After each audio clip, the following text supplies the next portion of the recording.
The Solid Edge portfolio offers industry-leading design capabilities, simulation, manufacturing, data management, and a vast offering of additional capabilities to create a fully customized solution set for your digital models. Our tour today will be looking at some of the next generation design tools, which include generative design, convergent modeling techniques, and additive manufacturing. Generative design is a process whereby the computer will create an optimized design for us based on the use criteria of the part. This allows us to ensure our components are as lightweight as possible while minimizing material usage and saving costs, all whilst maintaining the structural integrity required. The output from generative design is a mesh model. In the past, it's been difficult to work with these types of models. However, Siemens' convergent modeling technology now makes this possible, and edits can easily be made to any mesh model. Let's take a look at the core area of generative design.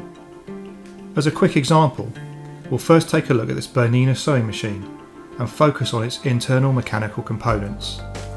These components are positioned by a framework which will typically be modelled with several features which define the required geometry, all in order to make sure it's strong enough to support all the components connected to it.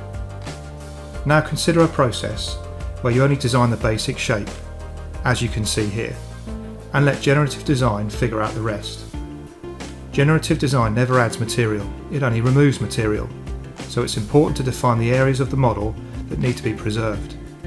Not only can you apply loads and constraints, as we're doing here, to ensure the model can withstand its standard operating conditions, but also you have the capability to select areas on the model that need to be preserved, such as mounting and locating features.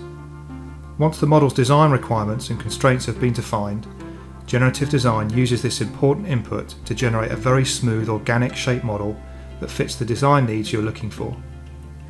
Not only does generative design save design time, but also helps to reduce material costs by reducing weight. The result provides an organic, smooth mesh body ready for additive manufacturing.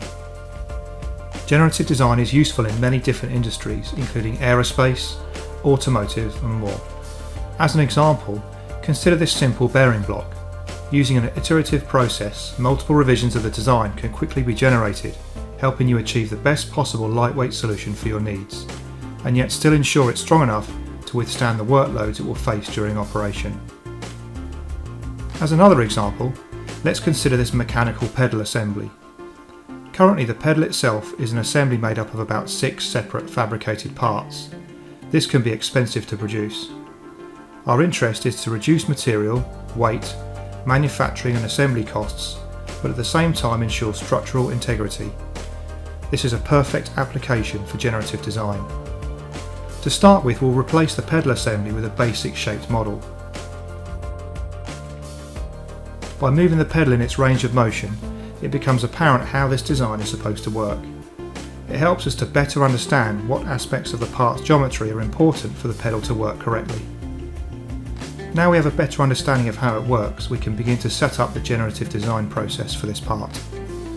We'll edit the part and turn off any background components. This lets us focus more on the design of the part itself. Generative design is fully integrated into Solid Edge, and all the commands are right at your fingertips.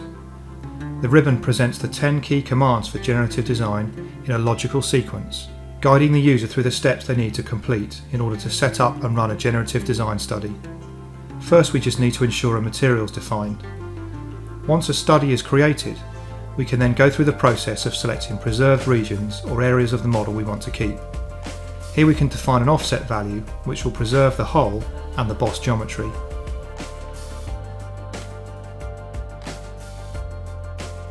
It's obvious where the force is to be applied on the pedal. The direction of the force can easily be set by using the Solid Edge steering wheel. The value of the force can be defined along with an offset.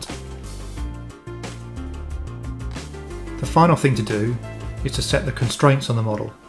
For this study, we'll set a fixed constraint on both holes on each side of the bottom pocket. Again, we'll define an offset. We'll also fix the rear pivoting boss. Remember, the option to define an offset helps preserve the geometry in the part needed for it to function properly when finished. After defining all the study options, we're ready to generate the new design. The Generate dialog provides slider bars so that you can make a quick adjustment for study quality and a target mass. For this first example, we'll reduce the mass by only 20% to give us a baseline. Allowable stress values are shown as well as a factor of safety. Let's generate the model. Once generated, we can take a look at the results. Here we can see the areas of the model where the stress is most concentrated, just below the pedal. Remember though, we're still within the allowable stress for this part given our factor of safety. We can run the study again and make some adjustments. Here we'll reduce the mass a little more by changing it to 40% to see what the results look like. Immediately we can see most of the material removal occurs under the pedal. Depending on the user's preference, multiple studies can be created and each study's settings are easily accessible through the edge bar for quick changes. This iterative process to generative design makes it easy to adjust any parameters in order to get the best possible design as fast as possible. Before generating the last study, let's make a quick change by preserving the sides of the pedal in order to give it more strength and stability. Once again, this is just a case of picking the required geometry and entering an appropriate offset value. This time we'll also reduce the mass of the part by 60%.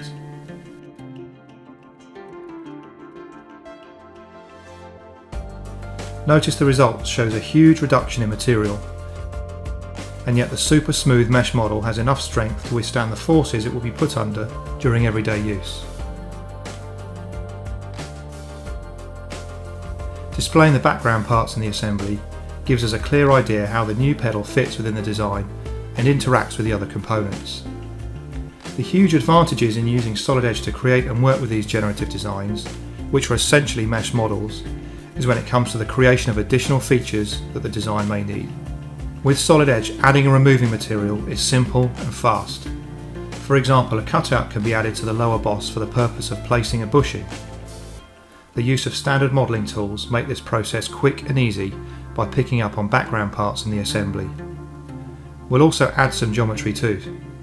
In this case, we'll add the part number to our part by first placing text, then extruding that text into the design. The power of Siemens convergent modelling techniques available in Solid Edge provide an engineer with the ability to further the design of mesh models fast and easy.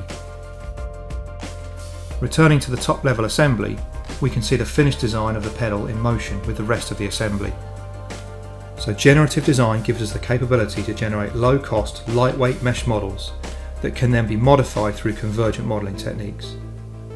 The only question that remains is how can we manufacture these models? Let's go back into the new pedal design and answer that question. Solid Edge provides the capabilities for you to take your designs directly to the additive manufacturing process. The 3D Print tab provides several options to get your designs manufactured. We'll start by previewing this model. This allows us to check on its quality and then adjust the tolerance of the facets if required. If you have access to a local 3D printer within your company, then your part can be printed right from your desktop.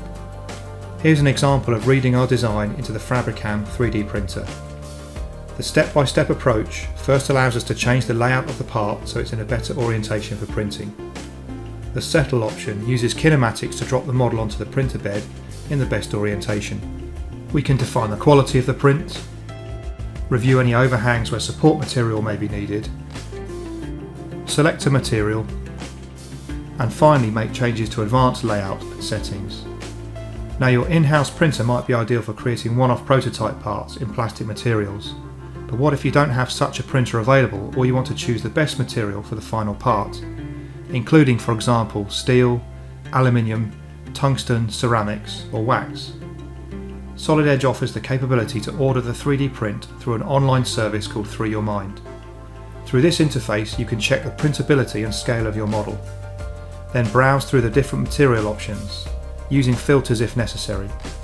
These all include the price, print method and lead times. Once we select a desired material, we can then choose which preferred company we want to use for the actual 3D printing. The idea here is to give you all of the options needed so that you can get your parts printed as quickly and as cost effectively as possible. When you think about next generation design, Think about Solid Edge and the state-of-the-art next-generation tools it offers to get your job done right first time. From generative design for creating a lightweight, very smooth mesh model, to convergent modelling, which gives you the capability to further the design and easily edit the mesh model, to state-of-the-art 3D printing capabilities. Solid Edge, design better.